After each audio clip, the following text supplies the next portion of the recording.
We join you right now with breaking news from the Middle East. Israel has launched preemptive airstrikes against the Islamic Republic of Iran, going after a variety of positions inside the country. Israel's Defense Minister Israel Katz declaring a special state of emergency across the country. Just moments ago, air raid sirens were sounding here in Israel's second largest city of Tel Aviv and across major population centers here in the Middle East, warning civilians to stay close to protected areas, to bomb shelters, understanding that in the minutes and hours ahead, Israel may come under direct Iranian attack. We are getting a new statement from Israel's Defense Minister Israel Katz. He says, in part, the state of Israel has launched a preemptive strike against Iran. Defense Minister Israel Katz declares a special and immediate state of emergency across the entire country. The state of Israel has launched a preemptive strike against Iran to remove threats to the state of Israel. As a result, a missile and UAV drone attack is expected against the state of Israel and its civilian population in the immediate time frame. Remember, there has been an ongoing U.S. military buildup across the region for the past 2 months. The world's largest aircraft carrier, the USS Gerald R. Ford, is now just off the coast of Israel, near to the northern city of Haifa. You have the USS Abraham Lincoln Carrier Strike Group in the Arabian Sea, a variety of U.S. destroyers in locations across the region, and of course U.S. fighter jets not only here in Israel but also in places like Jordan. You heard just last night President Trump talking about what he prefers, a peaceful and diplomatic path that was offered to the Iranians, understanding, though, that they have been incredibly difficult in the past to reach agreements with. And while the president sent his negotiators to the region, to Oman, and then ultimately to Geneva, Switzerland over the past month, both U.S. Special Envoy Steve Witkoff and his son-in-law Jared Kushner, ultimately the coordination was happening at the highest level, we understand, between the Americans and the Israelis if a decision was made to launch such a strike. And so we are waiting to get additional information from Israeli and American sources to determine what exactly has taken place. But I'm going to give you all of the updates that we are getting in right now as we receive them. We understand, according to the Transportation Minister of Israel, that Israel has now closed its airspace to civilian flights. Again, this is a precaution, understanding that the Israelis now are bracing for a variety of incoming possible ballistic missile and UAV attacks against their country. Remember, we were reporting here live during the 12-day war last June as the Israelis and the Iranians exchanged blows.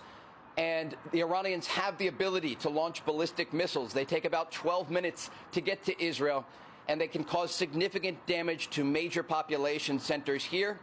We also know that Israel has a variety of air defense systems at its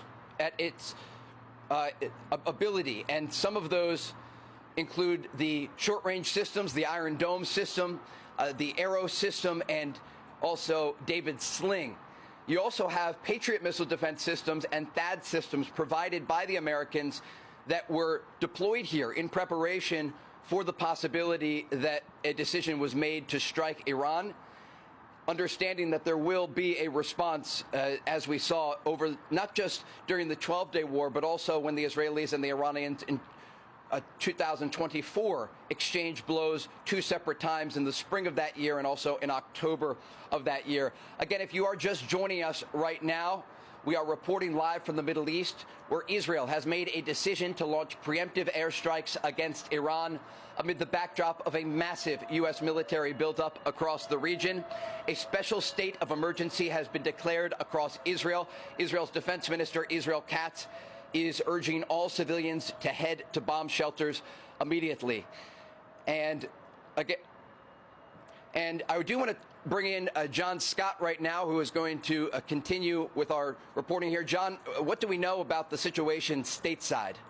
Well, it's obviously coming as a great surprise to a number of people here in the U.S. We thought that with the vice president still heading over to the Middle East, that there would be further diplomacy before there was any kind of an attack on Iran, Trey.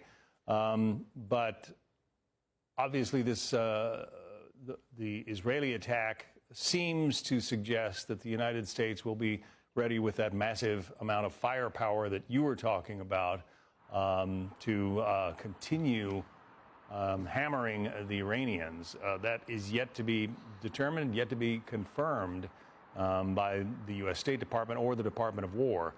But it is certainly in the offing, or so it would seem. Now, we're looking at, smoke rising over Iran. Do we know yet, Trey, the extent of the attack that the Israelis have launched? Right now, it's not clear the extent of the attack that the Israelis have launched, but we do anticipate we'll get more information in even the minutes ahead.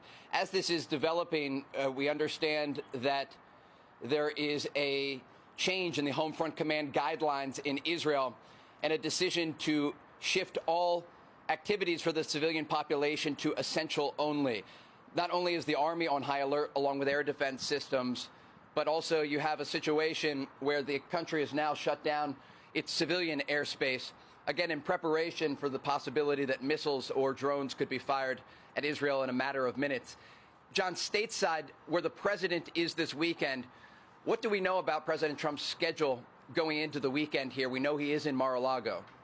Yeah, and obviously we know that he recently had that meeting with Benjamin Netanyahu. There was also that warning to U.S. personnel in Israel to evacuate the country as long as they were non-essential. But I think a great many people will be surprised at the timing of this attack, especially coming as it appears to have in daytime. Generally, the Israelis and the U.S. launch these attacks at nighttime when they think they've got the element of surprise. Is it the case, Trey, that these first Israeli attacks fell during daylight hours, or was it pre-dawn there in Iran? Yeah, we understand that these were strikes that took place during daylight hours, which, as you noted, is a very rare decision to be made by the Israelis or the Americans. Again, we don't know anything about American involvement yet, if there was any sort of coordination. Again, we do know there was coordination in preparation for possible strikes, but we are simply waiting to get any updates from the Trump administration about what has taken place this morning. As you note, though, there are images that we are getting from Iran, just east of the capital of Tehran, showing smoke rising from the horizon. And what we know, though, from the past, and this is very important information, is that both the Israelis and the Americans, but primarily the Israelis, went after air defense systems back during the 12-day war. And this likely has given the Israelis now more freedom of movement in the skies above Tehran and major areas of Iran, understanding that many of those air defense systems were taken out. Now, we do know that a lot of them were replaced by Chinese systems. They also had Russian S-300 systems, some of which were destroyed, again, by the Israelis over the past year. But when you think about the amount of damage that was caused during the 12-day war, not only with the Israeli strikes, but also President Trump ordering the strikes back in last year, of June of last year, against the Iranian nuclear facilities during Operation Midnight Hammer. The Iranians suffered major blows during the summer of last year, and they have been trying to rebuild their military and, according to President Trump and Vice President J.D. Vance, their nuclear program as well. And that's a part of the reason these recent buildup was taking place and new strikes were under consideration. But when we understand what the current state of the Iranian military looks like and the threat, we kind of have to break it down in a number of different areas. The nuclear threat and the understanding is that Iran was never able to reach a nuclear weapon. What they do have, though, is twofold, and it's incredibly worrisome to both the Americans and the Israelis. They have a medium-range ballistic missile program, and recent estimates, according to an intelligence source that I spoke to this week, are somewhere between 2,000 and 3,000 medium-range ballistic missiles that could hit a country like Israel. They also have thousands of short-range missiles that could hit U.S. bases across the region. And that is part of the reason that you saw so much movement at the Al Udeid Air Base in Qatar, for example, in Kuwait, in other areas. It's the reason that you saw the partial evacuation of U.S. missions in the region, allowing non-essential personnel to leave, to go home. We saw just less than 24 hours ago the U.S. Embassy in Jerusalem making that announcement for their non-essential staff. And so the foundation